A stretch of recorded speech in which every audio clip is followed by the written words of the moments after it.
Thank you so much for joining the We Don't Play podcast show today, Igor SF Walker. How are you? Doing good. Thank you for inviting me and thank you for the time. Thank you so much for being here, all the way from Bosnia. You know, I honestly, I don't know if you know this, but you're the only one that I know in that country. And for me to know somebody in a country that I've never lived in is an honor. I don't take it for granted. So I just want to say thank you so much for the connections we've had over the years. You are welcome. You're definitely welcome. Anytime. Now, I want people to know a little bit about you. There's a lot to know. We're going to cover a lot of topics. And I know they're here because they want to talk about how to be self-actualized. What does that word even mean? But I want you to start off from how you even became that, in your journey. So let's go back in time. Sure. So just to give you a little bit of a context, and I'll do my best to keep it short. Like you said, currently I am in Sarajevo and in Bosnia. This is where I was born and raised. During the 90s, I was a teenager. So for those that remember, there was a conflict here in former Yugoslavia, fell apart, and Sarajevo was under a siege. It was the longest siege in the history of modern warfare. So as a teenager, I've survived that and I've lived through that. So quite an experience that shapes a lot of what's going to happen going forward. Then I was blessed to, as an interpreter, work for a global children's organization that made it possible for me to end up in Arizona. And I went to Arizona State University. I went to school there. Then I kind of fell in love with mathematics and with the meaning behind numbers in the real world. So I got into healthcare and started doing healthcare data analytics. And I did that for the next 17 years. So during that time frame, lived the American dream, from one company to the next with all the major players and growing in my own individual career and climbing the ladder and doing everything that they said that you should be doing, and supposedly you'll be fine and you will be living the American dream. However, I've later discovered that in order for it to be a dream, you have to be asleep. So a rude awakening, I guess, happens, and I realized that what they're saying and what they're doing does not really align. The end of my work in health and wellness comes with, like I said, a rude awakening where one of my bosses actually says to me, Igor, we love you, this is great, but we're going to kill health and wellness. We're not in the business of health and wellness. We're in the business of disease management. We need a disease in order to manage it, in order to pick up a management fee. And somehow I heard this and something broke in my brain. I was like, what did you say? Then a long relationship ended, maybe 14 years we were together. That went, to hell in a basket, as they say. Just, sex, drugs, and rock and roll is the easiest way to describe it. Just access, lifestyle, living in San Francisco, making a lot of money, just fell completely apart. And then I fell off my motorcycle. At least I had the motorcycle still, I was cool, sexy on this cool bike. This is when the awakening process began. I started having these mystical experiences. Even the fall from the motorcycle itself was very much goodness. I heard this voice that said, you're going flying and there's nothing you can do about this. That started this whole journey. When all of that fell apart, my whole world basically fell apart. My identity fell apart. I didn't know, I remember the exact moment. I was asked in the emergency vehicle, what is your emergency contact? And that broke my brain, I guess, and everything. It was, wait a minute, who is my emergency contact? Who am I to begin with? What is my identity? So basically, just in total, everything fell apart. But I'm seeing these images. I'm hearing these voices. I'm seeing like amazing things that are coming. So I started studying. What is identity? What is a personality? What creates this? What are these beliefs that we have? How do we set up values? All this stuff. I started walking a lot, which helped me tremendously. I started reading, and I never stopped. So today we are at year number 8 of me reading a book a week, studying psychology, sociology, theology, philosophy, science, natural sciences, medicine, everything. I just wanted to learn to be able to figure out, how do I become the greatest version of myself? As you said, self-actualize. How do I actualize the potential that is inside of me, that is inside of everyone? And that led to me starting a coaching business. That led to me traveling the world. That led to me actually returning to Sarajevo and wanting to serve here. So for me, it started with a total collapse of everything that I've known. And it started with me wanting to unlearn what I have known. So I went into this process, unlearn, then learn again, then experiment, then unlearn, then learn again. And it never stopped. Wow. That's a powerful story. As you were speaking, all I was thinking was movie time. You know, so many things have happened. You said so much in a small time frame, but that's a long life if someone really thinks about it. And there's some people that don't live that full life because they're so worried about the thing that happens in that lifetime. How do you talk people out of it when they're so used to that? They see everybody around them doing the same thing and they're like, these are my four walls. You know, yeah, you have a different life, but this is my reality. Yes. Yes. You have to start questioning it. And people that do come and finally do the bravest thing that any one of us can ever do is finally say it out loud, because they have been saying it to themselves for a little bit, but these are the most difficult words for us to say ever. Can you help me? I need help. Okay? This is the bravest thing that anyone can do. Goosebumps all over the body. This is the bravest thing that anyone can do, and this is the most difficult thing that any of us ever has to do. Please help me. I need help. People that do that, they've already started to notice things. They've already started to see. They've already started to question. So it's a little bit easier when you have someone approaching you and says, you know, can you help me? Or I'm looking at you and I've noticed your smile. I've noticed, like, you're doing these different things. Like, what's going on? What are you doing?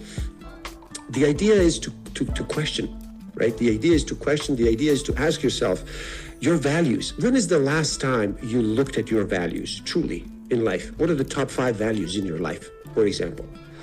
When were they reevaluated last time? Your beliefs, and it doesn't matter. It could be the beliefs around relationships, beliefs in healthcare, in health and your health and wellness. It could be financial beliefs. Just the beliefs that you have inside of you. Whose are they? Are they yours? Are they your parents? Are they from a teacher in school? So to start questioning and to go back into and really see, where are you? Where do you want to go? And how big of a gap is in between those two. We are creatures of habit. So what I like to do initially, always with clients and what worked with me and what I tell my friends and everything is, people usually think that I don't have the time to change something or to do something, or I just don't have the time. Everyone is so focused on time, where it's not about time, it's actually about energy. It is the energy that through focus creates both time and space. But that's a story for a whole other podcast. But this idea that you actually don't need time. If you're smoking, you already are in time and space when you are smoking, for example. I'm just going to use smoking as an example. Now, what needs to happen is you need to recognize it first, then we need to work on stopping that activity. Then we have just freed up time and space when you were doing this in order to do something else, right? And this is a process, and there's gaps in between every single one of these processes. But it all starts with awareness. So you need to become aware of what you're doing, which is no longer serving you. Then we got to practice, how do I stop this now, okay? Now when you stop this, now you need to experiment, okay, what else would I, and do I want to do in this time and space where I was doing something that's no longer serving me? So it starts with questioning that. The other thing too is when you start working with someone, a therapist, a coach, a psychologist, it doesn't matter, anyone who actually studies human behavior and the optimal states of being, when you actually start working with that person, you are creating a new habit. If you and I, for example, are going to be meeting every Wednesday at 3 p.m., we're creating a new habit. Now, this time is important, just as a dentist appointment is, just as going to school to talk about how your kids are doing in school, just as a business opportunity, a bank loan meeting. So once you assign this value, high value to this time, now we're building a new habit. In this time, in this space, we're going to be meeting together and we're going to be working on it. So a lot of people actually, it touches them, they feel something, and you got to feel it in order to get moved into action. You can create new habits. You do it by setting up time and space with somebody who can help you work towards achieving a goal. That's one thing. And the other thing is, you can make changes once you identify what's no longer serving you, and then getting some guidance, some help as to, okay, first we're going to notice it, then we're going to stop it, then we're going to move it. So, this is the prison for every single one of us, our own beliefs, our own set of values, our own experiences. I like to say sometimes that there's an artificial intelligence already here. Why artificial intelligence? Well, because it works with a limited data set. Whatever amount of data it has collected, that's what it has to work with. Then it depends on how open your mind is and what your beliefs are, that you understand that in the physical vessel, there's a higher intelligence, because if you cut yourself, it heals. It's not Igor healing it. It's healing. I'm looking in amazement. It's like, oh my God, it's healing, right? So then you start to discover that there is magic out there, that there is synchronicities out there, that there are these things that are beyond the understanding of the artificial intelligence working with a limited data set. So people start opening up, and most importantly, they need to feel it, because it is the feeling, the energy, the sensation that gets you moved into action. Otherwise, we're just moving around acting, faking it until we make it. Sometimes we do, sometimes we don't. But once you feel it, believe me, there's nothing stopping you. I love that. I want to just bring it into relationships too, and just go a little deeper into the layer, because when you talked about self-actualization, that's where a lot of people struggle with. And when I think about the Abraham Maslow, people kind of invert the pyramid or keep it from the base to the top. Now, some people say that they can look at those different things and mean that they can achieve them without or with one component or the other, without 3 legs, 4 legs. So when it comes to stability and longevity, especially when someone feels like they have achieved everything they have in life, and then they have meaning for something else. For example, millionaires, billionaires, money is not their problem. It's now, who do I serve? Where can I add value? Where's the impact? What's my legacy, compared to someone that's trying to get that same money that is of value? So when the value is exchanged, how does someone keep that in motion so that they don't lose value of the time that they're investing? What a beautiful question. That's an amazing question, and such an important one as well. So the idea here is, again, it all starts with awareness and then understanding. However, when you understand something, you're standing under it. It's still pressuring you. When you understand it, it means you felt it. So now there's an understanding, finally, to have the ability to overstand it, where you're not taking it personally, you're not being emotional about it, but you're overstanding the situation, moving pieces around, right? So just like in the Maslow's hierarchy of needs, or Tony Robbins' 6 human needs, or basically this is kind of what I took and this is what I run with as a base, human needs psychology, and then I add emotional intelligence to it, and then some universal laws of nature. The very bottom that we need to understand is if you think of it as if you were in a game, okay, and now we're checking what's going on. Well, first there's the avatar, there's the body. So the body has innate needs. There's a need for certainty, right? That there's going to be roof over my head, that you're going to be fed, that all this stuff. So there are basic needs of the body, certainty, variety, and then there's a need in every single one of us for significance. This is where the body and the brain are connecting, or that initial personality. But at this stage, because it's collecting data, it knows nothing more. It just knows body, it knows me, and it knows, boobies, or, that's at least in my world, it's like, boobies, right? So it wants significance and it wants love. At this stage, you're just in the body and in the mind. This is all you've discovered, right? So you are in the body, in the mind. That love is very much conditional. Okay, so it is driven by the ego, it is driven by the physical needs of the body, and it's just like, okay, me, and it's all about me. How do I satisfy me? However, as it collects more data, it starts understanding that there's an inborn need for growth. We all want to grow, we all want to expand, we all want to learn more, we all want to, new knowledge. That is already the whispers of the soul. Okay, yeah, this is all great, and you're doing great for yourself and your body and everything, just like you've described it. So for me, for example, I'm going through this stage where, okay, I've done amazing working for others. Okay, great. I've done great working for myself. Okay, wonderful. Now I'm switching into this personality. How do I create ideas where what my ideas and what my actions lead towards having 10 people, 20, 100, 1,000 more people actually working together, and we're all living off of it. So it's not me for someone else.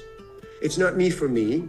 It's me for all of us, which is then contribution, right? So growth and contribution, they're truly the needs of the soul. They're much higher. So you have the needs of the body, you have the needs of the mind, of the ego, and you have the needs of the soul. Finally, as you go through this, and the data collecting agency here is collecting data and analyzing it and saying all these things, right? When you feel the higher intelligence which is inside of our vessel, suddenly you realize, oh my goodness, actually I am the spirit. And suddenly, boom, the unconditional love is unlocked, because you unconditionally love yourself and your mistakes, and through the universal laws that if your mistakes were allowed to you, or if my mistakes were allowed to me, then your mistakes are allowed to you. So suddenly there's this unconditional thing that starts happening, the oneness and everything that they talk about in these teachings, right?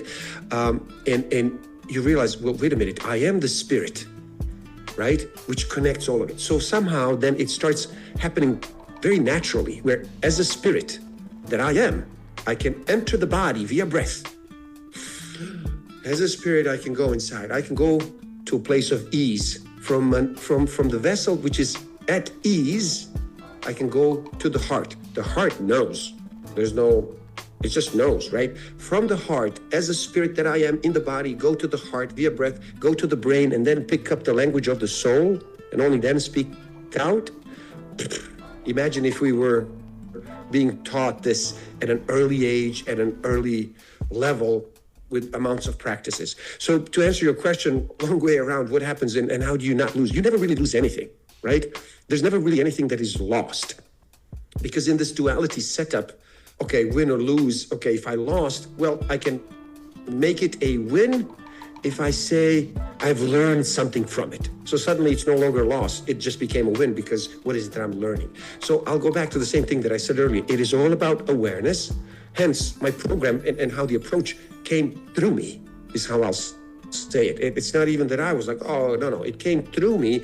It is self-awareness first, self-observation, self-awareness. The more awareness I have, the more ability I have to change perspectives, to have different perceptions and just work with it. Self-awareness and awareness in general, that will give me the ability to self-regulate.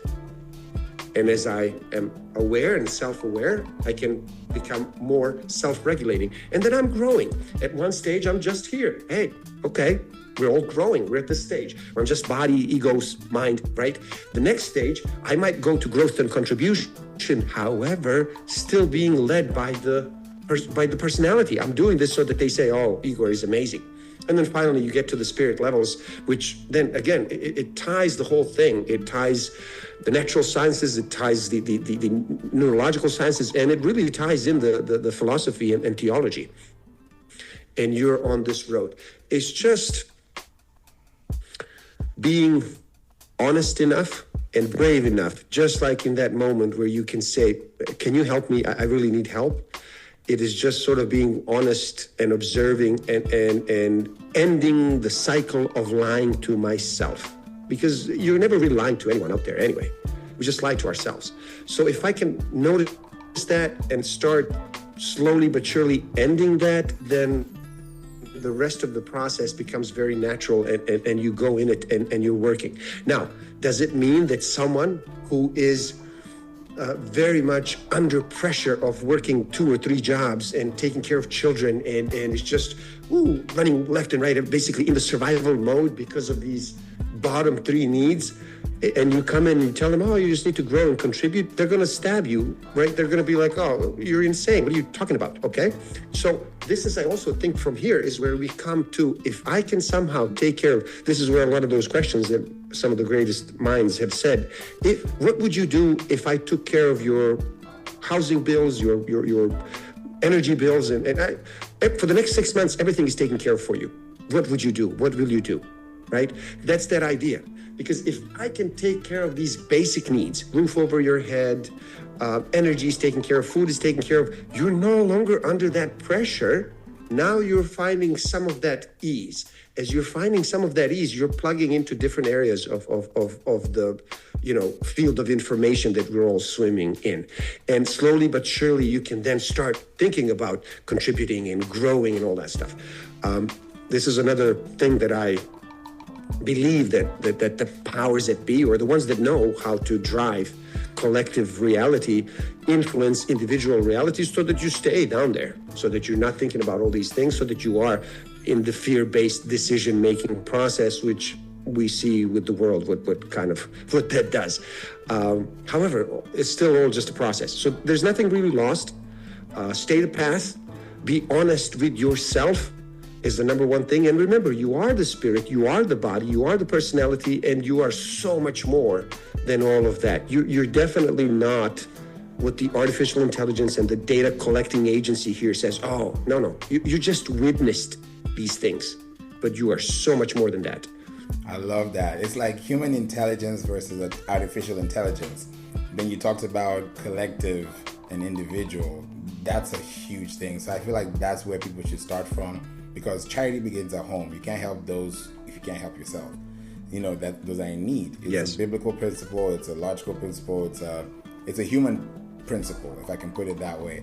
I know a lot of people want to. Yeah, it's a human nature principle. Yeah, the human principle has a lot of dimensions, like you said. And if there's one thing someone has to leave with today, they've heard everything. They said, okay, yes, Igor, I heard you, I'm all in. But now I feel like there's a little tweak that I need to close the door, that I know, okay, now I can feel like, what's that one thing? Another great question. Okay, so I'll say it this way.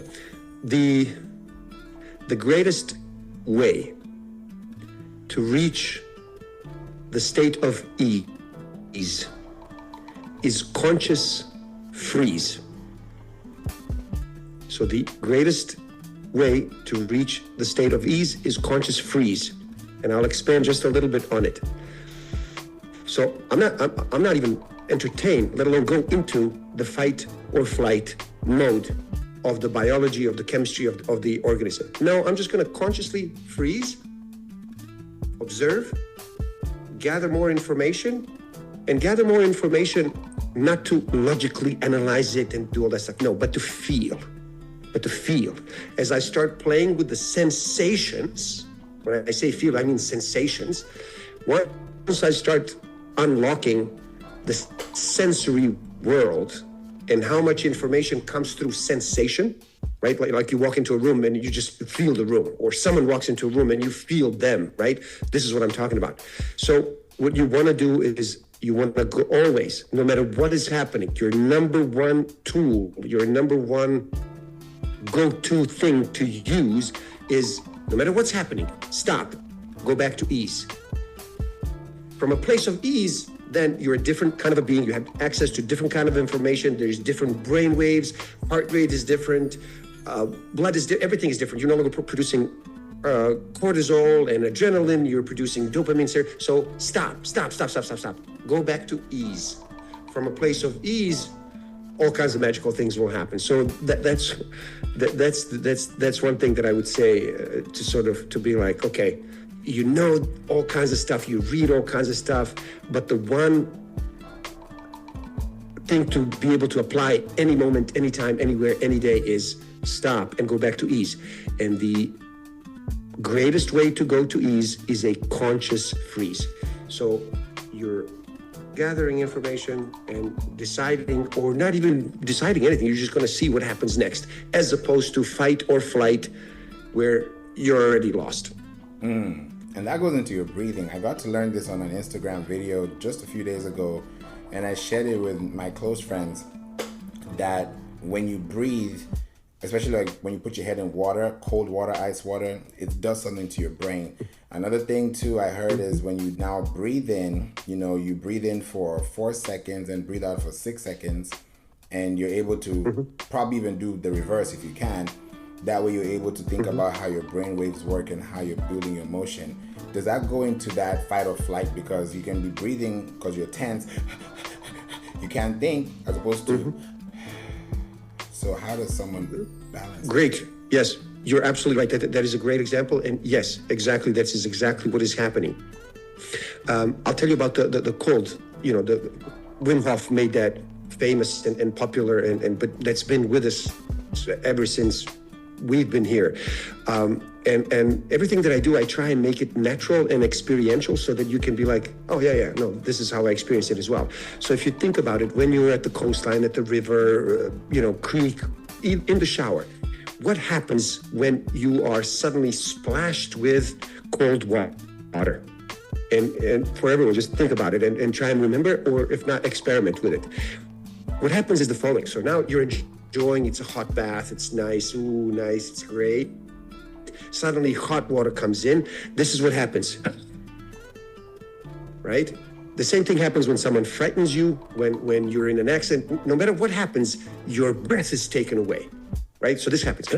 Or you jump in, you walk into a room and they're like, surprise! What happens to you instantly in that one instant is like, so you're not breathing. And like you said, when you are aroused, the breathing becomes...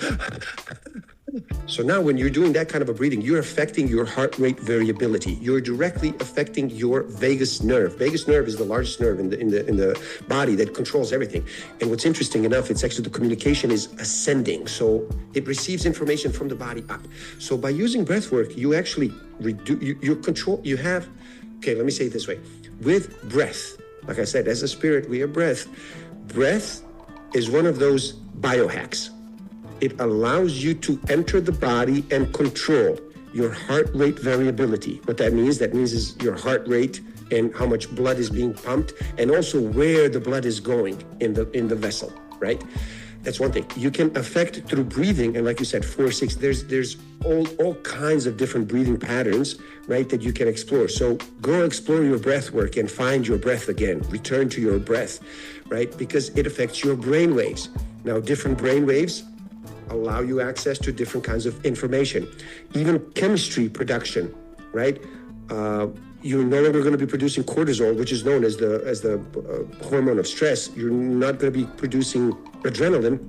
You're going to start producing yourself. You literally can get high on your own supply, dopamine and serotonin. So there are these things, and there are these teachings out there. There's these amazing teachers. All you need to do is start exploring, start questioning things, and then experiment, and the answers will come. So breath work, an amazing tool. Shift in focus, change in focus. It could be meditation, it could be prayer, it could be just shifting focus. Noticing that something is happening, you have all these thoughts coming in because they're just thoughts. They're not necessarily true, right? And also, if you think about it, even in the English language, something came to my mind is what we say, right? In my native language, it says something fell onto my mind. Okay, so fell from where? Came to my mind from where? Where are these thoughts that are coming my way, right? Are they my thoughts? Are they not, right? So shifting in focus is a beautiful thing. Breath work, shocks to the organism that you go through consciously. So you don't react. You're like, because try it. If you start from your legs and work upwards, if you go into the rhythm of your breath and keep deep breaths, you will experience that as you do the shower, the deep breath will make it all right. Because, and also, probably to stop with this statement, breath is life. You can go without food for a long time. You can go without water for a long time. You can go without a bunch of things for a long time. Breath, no more this this manifestation of life in this body. So explore breath work. It's an amazing tool to use to self-actualize and to self-regulate and to self-manage. And in doing so, obviously that spills over into social awareness and relationship management, because a lot of people want to manage the relationships. Okay, wonderful. Start with that first, the most important one, relationship with yourself. And then you'll discover there's a relationship to your soul, there's a relationship to your creator, there's a relationship to others. But somehow everyone wants to, let me go out there and fix that stuff out there. No. As you fix stuff inside, then different images will start appearing outside. This is a Hall of Fame episode. I know there was a reason why I said, Igor, you got to come to this episode and light up the show and have a segment that you can just tell people, hey, I've heard it and I want to share with the world, because when you hear this a year from now, you'll be thankful that you took time to breathe. Because I was even talking with a friend, we did a walk for a mile, and I was like, yeah, I'm so glad I did a walk for a mile, because I don't get time to do that all the time. I use a Stairmaster, I work out, I feel good, even my arms feel like stretchy because I'm putting on suits and I'm like, oh, it's bulky now. I feel like Johnny Bravo for a little bit. You feel good because you're like, yeah, you're growing into those things, but if you don't do those things, you don't see the results. And I was thinking about, how somebody can spend $2,000 a year on, maybe going to the gym in a high-rise area, like it's called like Lifetime. That they call. There's one of them that's called Lifetime here. That's really good, Lifetime Fitness.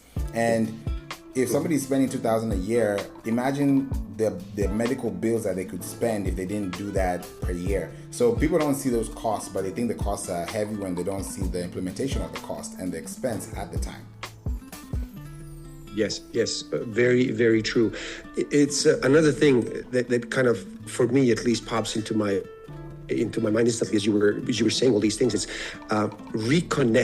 reconnect with yourself and reconnect with nature, reconnect with that thing out there, because we're connected onto this thing so much, which is grabbing our attention, grabbing our focus, and we are creatures of habit. So, it says it right there. You either have to replace a habit that you have with something else, or you have to create a new habit. There are only 4 things, Favour, that we can do ever. There are only 4 things. We can either start doing something that we have never done before. We can stop doing completely something that we have been doing. Okay? Something that we're doing, we can do more of it. Something that we are doing, we can do less of it. That's it. You can start a brand new thing you've never done. You can completely stop a thing that you have been doing. You can do more of something. You can do less of something. When you simplify it that way, you start connecting more. You start feeling more. I love to use this example with numbers, for example. When I tell you $1 trillion, it doesn't touch you at all. There's no connection to it. The number it's almost imaginary number, $1 trillion. But what does that even mean? When I tell you 27 million, now we're getting closer.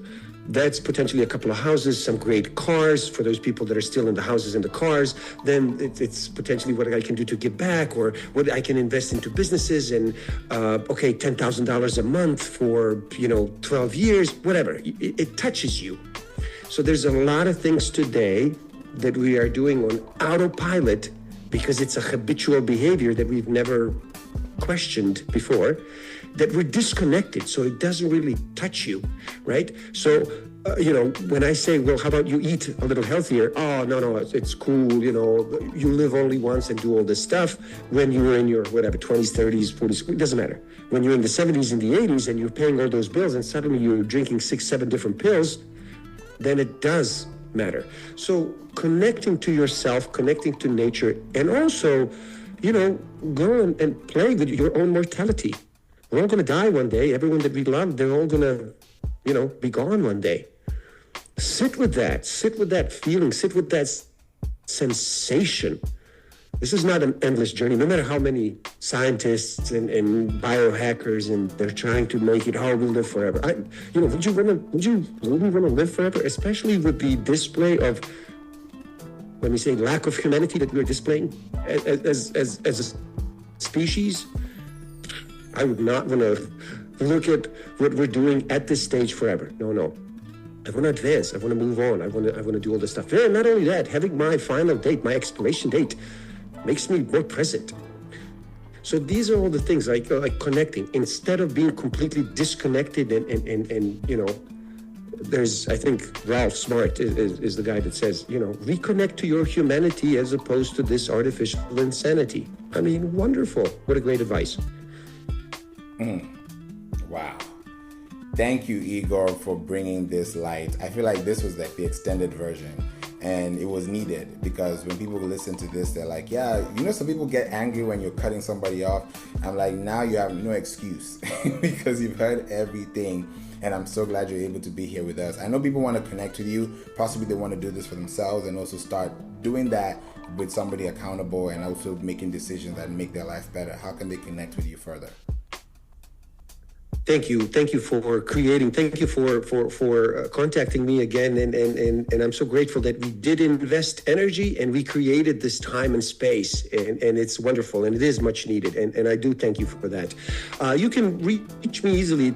You can go to my website, which is sfwalker.com. So SF as science fiction or San Francisco, Walker is someone walking, sfwalker.com.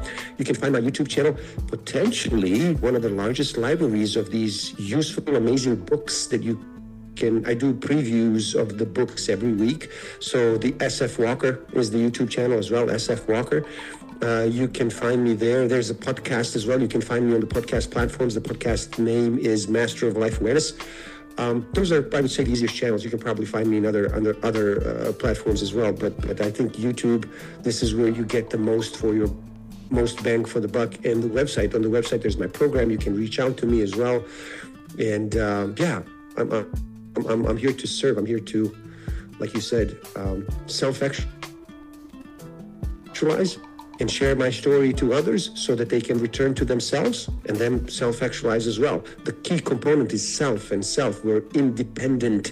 You don't become dependent on a guru or medication. No, you go back inside and then you are the master yourself.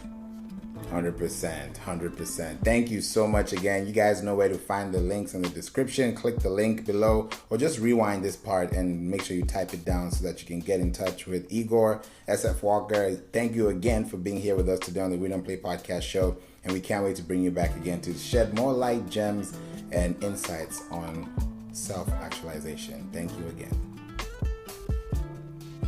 Thank you.